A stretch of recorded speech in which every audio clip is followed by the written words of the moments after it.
Good afternoon. Warm enough for you? Wait till tomorrow.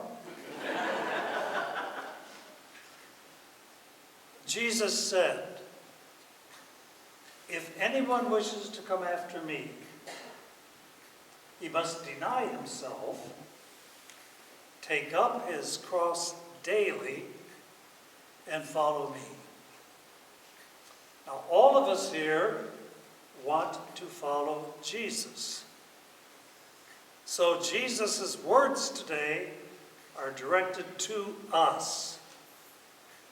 What does it mean to take up our cross daily?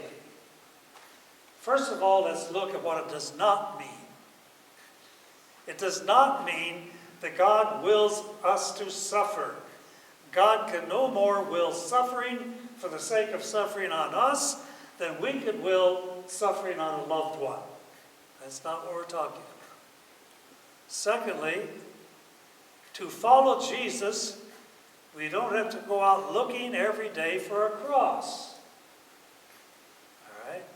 God knows that there's a certain amount of suffering in every one of our lives.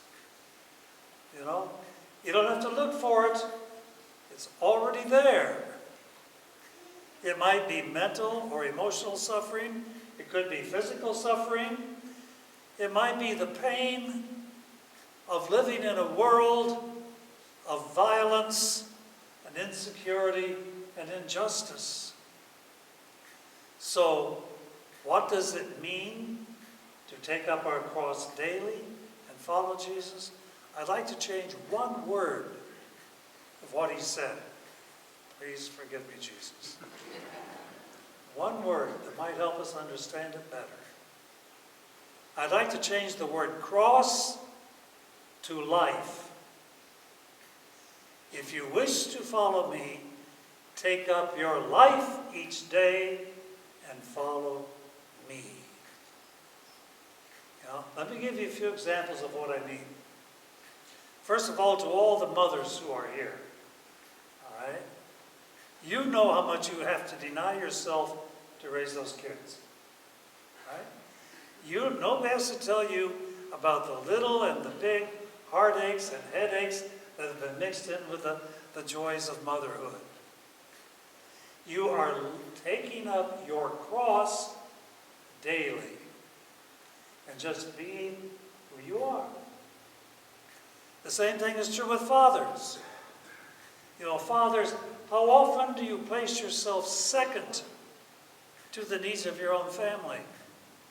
And you, like the mothers, share in the joys and the suffering of raising your children, and you would do anything to make it good for them.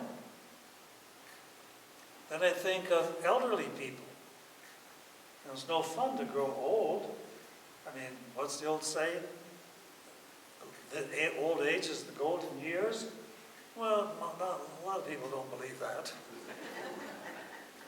Because elderly people have their share of aches and pains and are also living with the cross of waning energy, or they can no longer do what they used to do. That's a cross. Or the sick. The sick amaze me and inspire me. How they can take up their special crosses daily. Their illnesses, their treatments, and that whole sense of insecurity. Poor people, how much do they deny themselves what they really want in order to have what they really need? And they also are living with that sense of insecurity and uncertainty. Just a few examples. So, if you wish to come after me, take up your life each day and follow me. Jesus' life, suffering, and death led him to resurrection, to glorious new life. So we will take up our life. We will take it up with its joys and sorrows. We will take up our life one day at a time with courage and believing that this too leads us to resurrection, to glorious new life.